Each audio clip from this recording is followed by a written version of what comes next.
One of the biggest enemies to the development of countries is economic inequality, which in many cases can drag people's quality of life to the level of a living nightmare.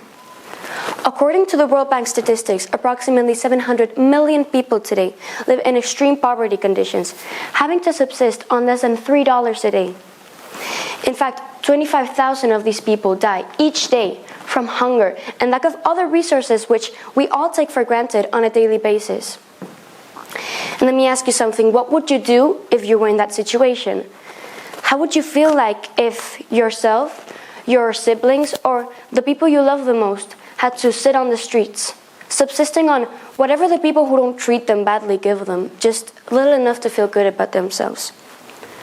What if we could all live under the same conditions?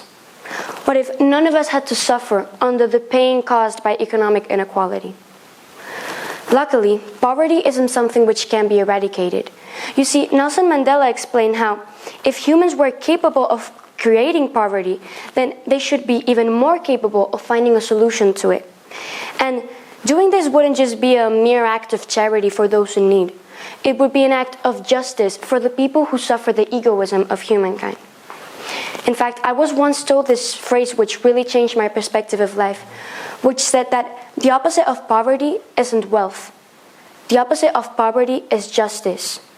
Justice which relies in the hands of us individuals. The solution starts in our decisions. Since we all have the right to vote, so let's use it wisely. When we're voting, we're not only exercising this right to vote, but we're actually holding a huge responsibility. This choice won't just determine the new infrastructure which is being constructed in a store or the lowering of prices at supermarkets. It's a choice which will determine the improvement or worsening of the quality of life of millions of families around the country.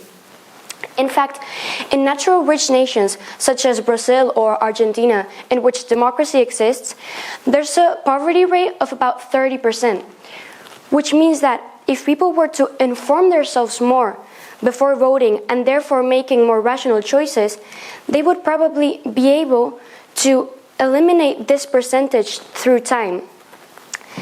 That's why it's so important that you inform yourselves before you vote.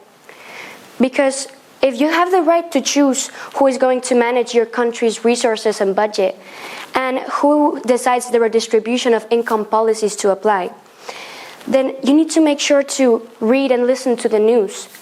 You need to hear different people's opinions. You need to inform yourself on social matters.